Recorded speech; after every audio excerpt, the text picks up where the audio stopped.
All right, my friends, we are all finished with all of our knowledge lessons. Can you believe it? I'm so excited. We're going to review these 7 amazing people that we talked about in this unit, and we'll do one short activity about 2 of them, and then you'll be ready for your tests tomorrow. We've got 3 of them tomorrow. Let's talk a little bit about these people before I set you to your activity. Today's lesson will be pretty short, but we'll talk about them a little bit to help you remember all that you'll need to know for your test tomorrow. Let's start with Susan B. Anthony, where we started with at the beginning of our unit. She's at the beginning of our timeline because she lived at the same time Abraham Lincoln did. She worked to end slavery, but she also worked for women's suffrage.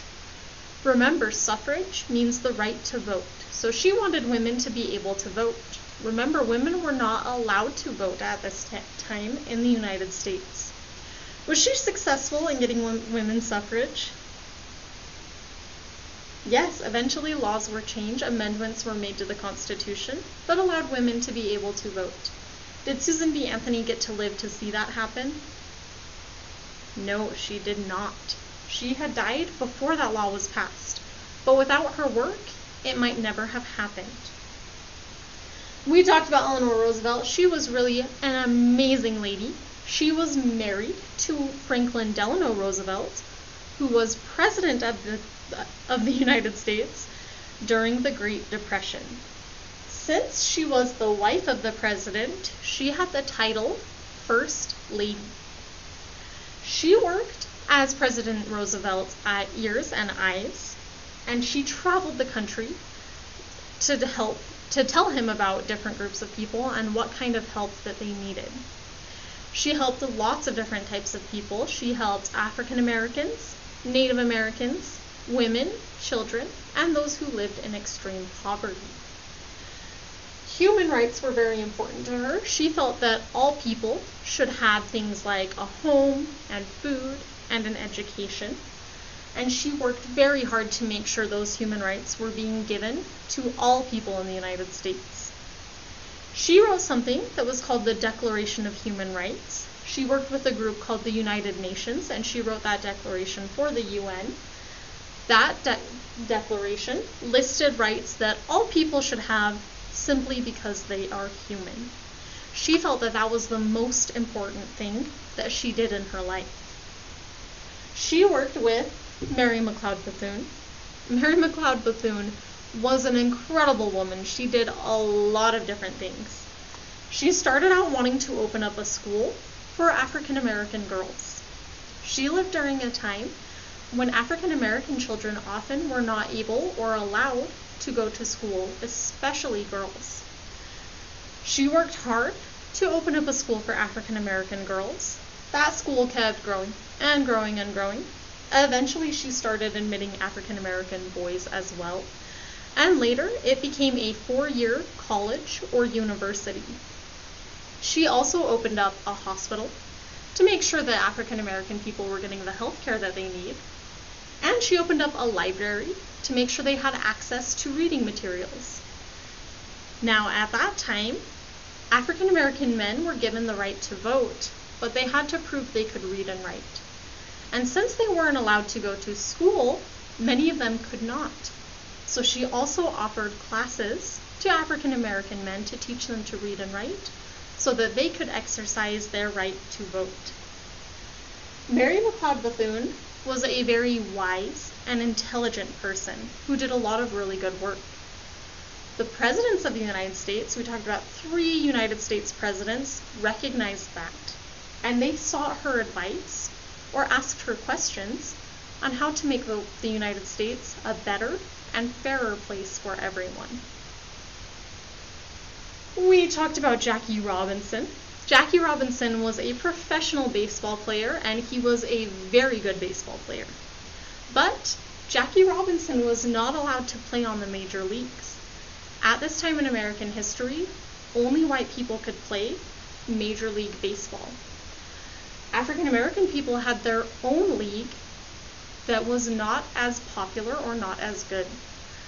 So Ranch Rickey, the manager of a team called the Brooklyn Dodgers, asked Jackie Robinson to join the Dodgers to help break down that color barrier that separated people of color from white people. He thought that they should be allowed to play on the same team, and Jackie agreed. Ranch Rickey chose Jackie because he thought that Jackie would do a good job staying calm and reacting to a lot of the hostility and hate that he would face with nonviolence. And he did. Rosa Parks is the mother of the civil rights movement. She refused to give up her seat on a bus to a white man, which sparked the civil rights movement that Dr. Martin Luther King Jr. was a large part of. So they worked together to start the Montgomery Bus Boycott. Remember, a boycott is when you refuse to use a business or service as a form of protest. So they stopped using the Montgomery City buses, which hurt the bus's business. Martin Luther King also helped organize marches. He gave speeches, and he organized sit-ins. A sit-in is another form of protest where African American people would sit in at places where they were not allowed, places that had signs that said white only, and they refused to move. This was a long, hard battle for civil rights, but eventually, through the civil rights movement, laws in the United States were changed. The Civil Rights Act was passed, which banned discrimination in the South. Remember, discrimination was the separation of white people and people of color, just like we had in the baseball league. Our baseball leagues were segregated until Jackie Robinson broke that color barrier. Martin Luther King and other people who fought in the civil rights movement wanted to do the same everywhere else. They didn't want to have African American schools and white schools, or African American restaurants and white restaurants. He thought that people should be able to go wherever they want, no matter what color their skin was. And our last person that we talked about was Cesar Chavez. Cesar Chavez was also a civil rights activist. He also believed in nonviolence. He organized marches as well. He gave speeches, and he organized boycotts. He organized boycotts of certain crops that were farmed and harvested in California, because the migrant workers, remember, a migrant worker is someone who moves from farm to help harvest crops. They were not paid well, and they were not given good working conditions. They were not being treated fairly at their jobs. So he fought to make sure that they had good pay and safe and fair working conditions. All right, my friends, for our activity today, when you open up the PDF that's attached to this assignment, you will see a page that looks like this. Ooh, my circle got a little lopsided. That's okay. We have seen these before. We know this is a Venn diagram. We use a Venn diagram to help compare and contrast two things. Just like we did in our pausing point, we're going to compare and contrast two of these amazing people.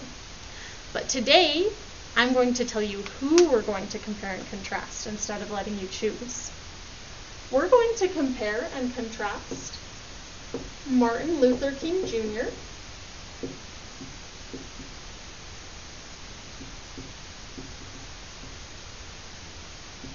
and Cesar Chavez.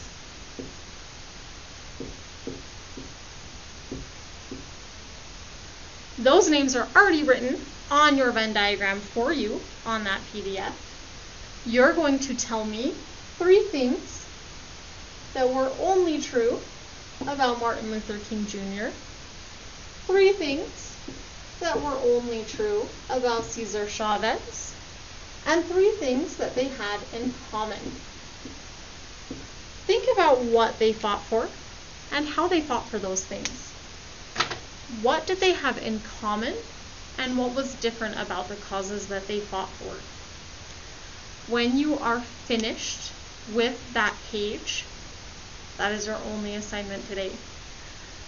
So, make sure you are feeling confident about these 7 people. You can go back and rewatch any videos if you're feeling like you're not sure about some of them.